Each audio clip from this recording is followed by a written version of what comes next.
Será que o tempo é uma prisão? Existe uma ideia que o ser humano sempre tentou evitar. Talvez o tempo não seja aquilo que pensamos. Talvez passado, presente, futuro não sejam realmente uma estrada reta, uma infinita highway, como engenheiros do Havaí. Talvez sejam apenas a forma limitada como a nossa consciência percebe uma realidade muito mais estranha. Nós acordamos, envelhecemos, perdemos pessoas, enterramos quem amamos e chamamos isso de vida. Uma prisão onde a consciência humana está trancada e tudo desaparecer pedaço por pedaço. A Bíblia já tratava o tempo como algo estranho. No Salmo 90 está escrito 1000 anos, 2000 anos para Deus são como o dia de ontem que passou.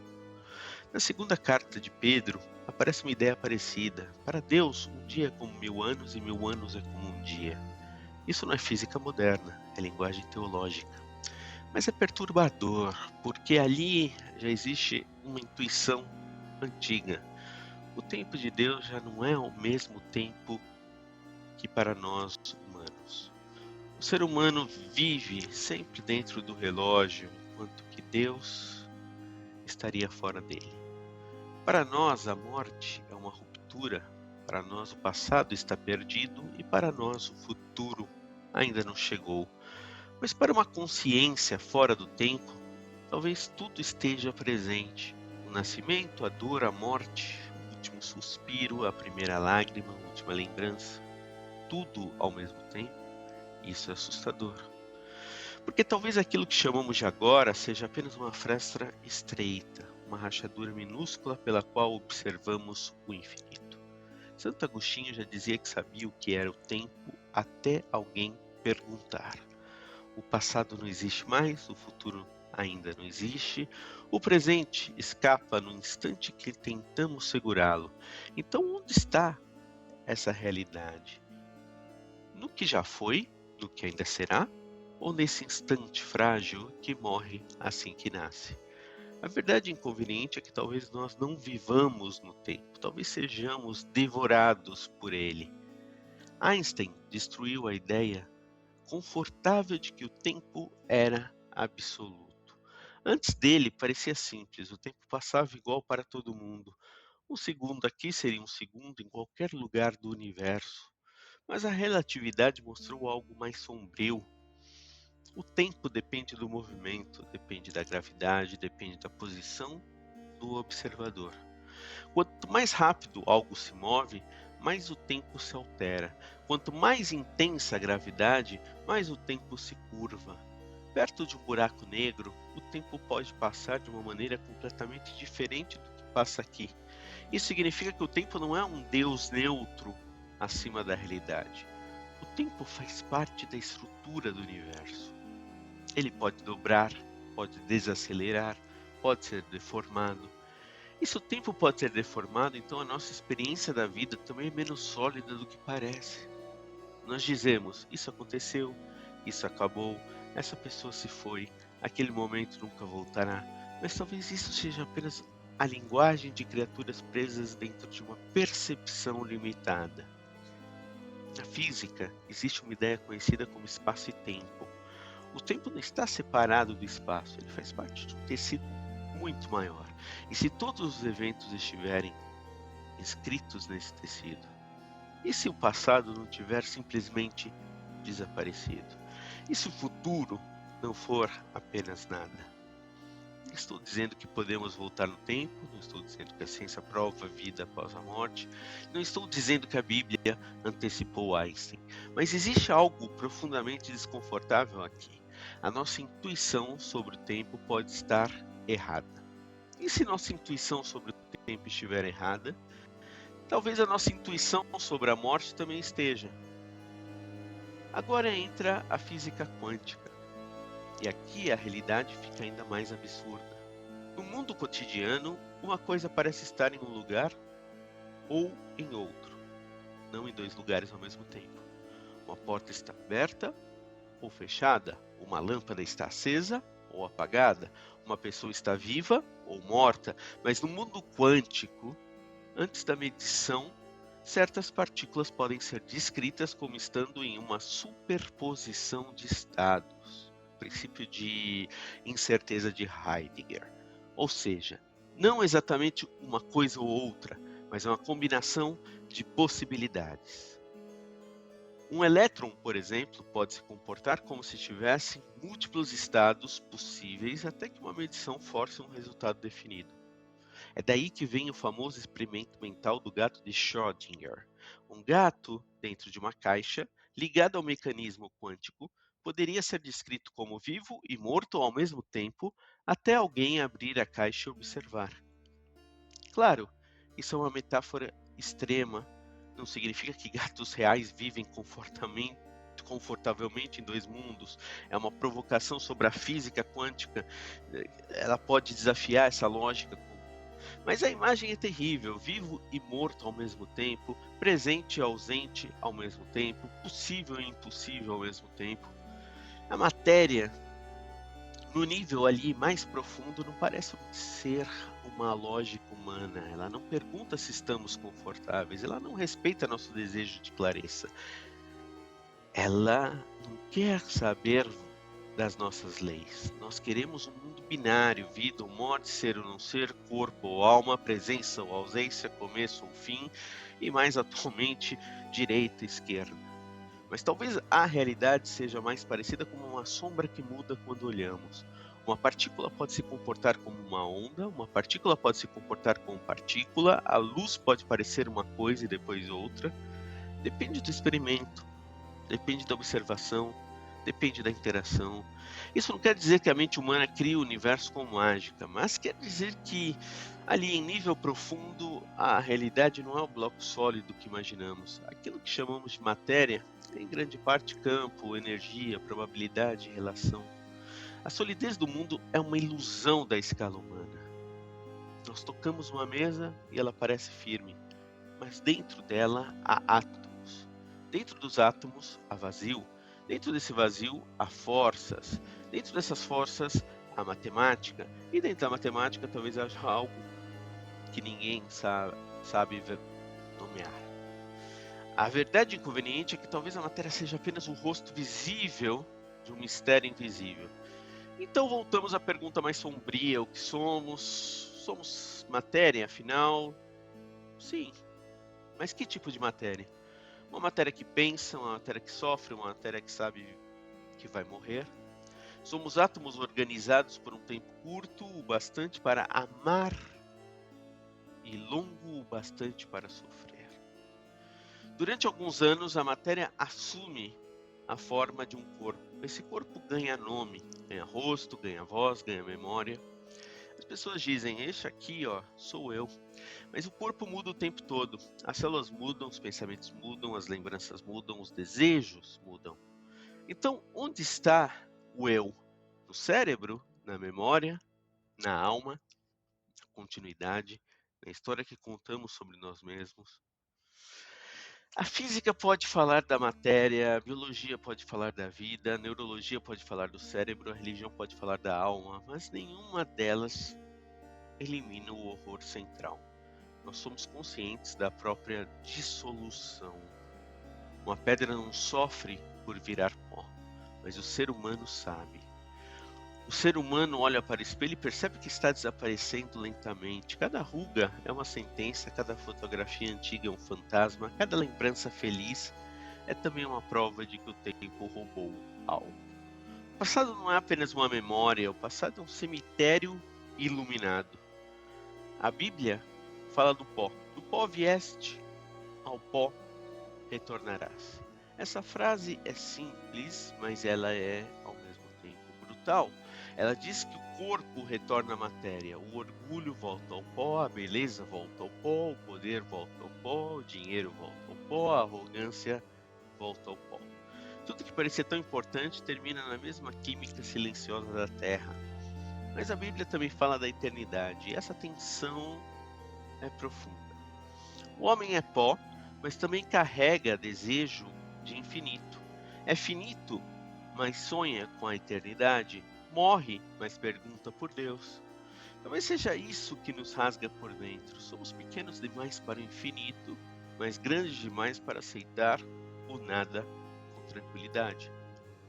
Se fôssemos apenas animais inconscientes, talvez a morte fosse mais simples, mas temos linguagem, temos lembrança, temos amor, temos metafísica.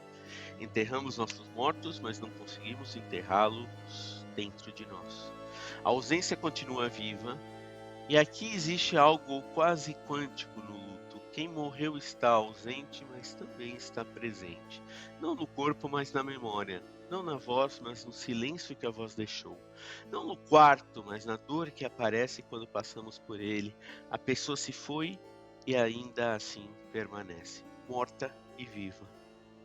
Não no sentido físico, literal, mas no sentido humano mais profundo. A morte biológica encerra uma presença, mas não encerra o impacto de uma existência. E talvez seja por isso que o luto parece desafiar a lógica, porque para o mundo a pessoa acabou, mas para quem ama ela continua acontecendo. A física quântica não deve ser usada como religião barata. Ela não prova a alma, não prova céu, não prova a reencarnação, não prova que a consciência sobrevive à morte, mas ela destrói a arrogância de quem acha que a realidade é simples. Ela mostra que o mundo, ali no nível mais profundo, não é verdadeiramente intuitivo. E a realidade mostra que o tempo também não é intuitivo.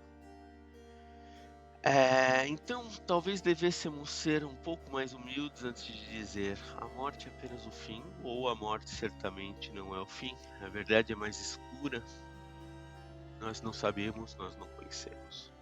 A verdade é que a única coisa que sabemos é que nada sabemos. Nós temos fé, temos teorias, temos modelos, temos equações, temos escrituras, temos experiências, temos medo. Mas certeza absoluta, não. Talvez a existência humana seja exatamente isso, um animal consciente preso entre a física e o mistério, entre o átomo e Deus, entre a decomposição e a eternidade, entre o cérebro e a alma, entre o túmulo e a esperança. E se o tempo realmente não for absoluto, talvez a morte também não seja o que parece. Para nós, alguém morre uma data, um dia, uma hora, um minuto. O coração para, o corpo esfria, os documentos registram, o mundo continua. Mas se o tempo for relativo, se a realidade for mais parecida com um tecido do que com uma fila, talvez aquele momento não esteja simplesmente apagado do ser. Talvez tudo que existiu esteja, de alguma forma, inscrito no universo. O primeiro choro, o primeiro sorriso, a última conversa, o último olhar, para nós passou, mas será que passou significa deixar de existir? Ou significa apenas que nós, presos no fluxo do tempo, não conseguimos mais tocar? Essa é uma pergunta metafísica, não uma resposta científica, mas é uma pergunta legítima, porque a ciência moderna já mostrou que nosso senso comum é frágil. O Sol parece girar em torno da Terra, mas não gira. A matéria parece sólida, mas não é como parece. O tempo parece igual para todos, mas não é. Então talvez a morte também pareça uma parada absoluta, porque a vemos dentro de uma prisão. Talvez de fora do tempo, se existir um fora, a história inteira esteja diante de Deus como uma única totalidade. E nesse caso, nada amado estaria realmente perdido para Deus, estaria perdido para nós. E isso muda o tipo de dor. Não elimina a dor, mas muda o abismo. Porque talvez a tragédia humana não seja apenas morrer. Talvez seja amar dentro do tempo. Amar algo eterno com mãos temporárias. O existencialismo encara o abismo sem anestesia. Sartre dizia que estamos lançados no mundo, sem manual, condenados à liberdade. Camus diria que o universo é silencioso diante do nosso sofrimento. Heidegger diria que somos seres para a morte. Nietzsche diria que precisamos criar sentido quando os velhos deuses deixam de responder. Mas a metafísica insiste, e se o silêncio não for ausência? E se o silêncio for apenas uma linguagem que ainda não sabemos ouvir? A Bíblia diz: há tempo para nascer e tempo para morrer. Mas quem perdeu alguém sabe que essa frase pesa como ferro, porque nós aceitamos a ideia dessa morte em abstrato. Todos morrem, evidentemente, mas quando morre alguém que amamos, a metafísica deixa de ser filosofia. Ela vira uma ferida para onde foi. Será que ainda existe? Está em Deus? Virou nada? Está em algum lugar do tempo que eu não consigo alcançar? Ou vive apenas dentro de mim como uma chama presa na minha memória? Ninguém responde com clareza, e talvez seja isso que torna a existência tão cruel. As perguntas mais importantes são justamente aquelas que não conseguimos provar. A matéria pode ter dois estados. A luz pode se comportar de duas formas. O tempo pode ser relativo. O espaço pode se curvar. O vazio pode ferver de possibilidades. E o ser humano continua fingindo que entende o real. Mas talvez não entendemos quase nada.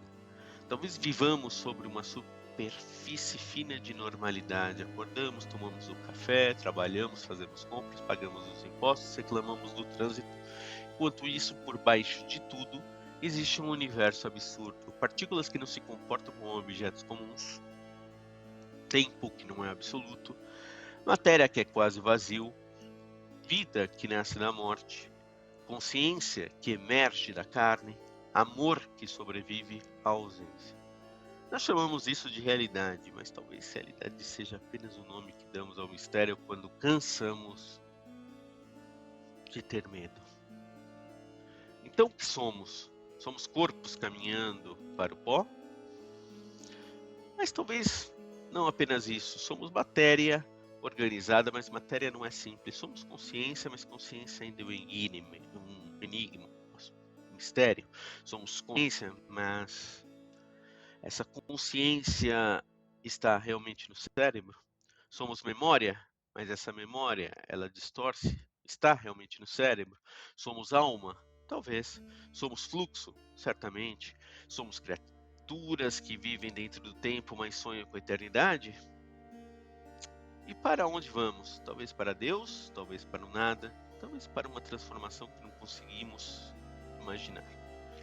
Talvez para dentro da memória dos vivos, talvez para algum ponto ali do mistério onde as palavras humanas quebram.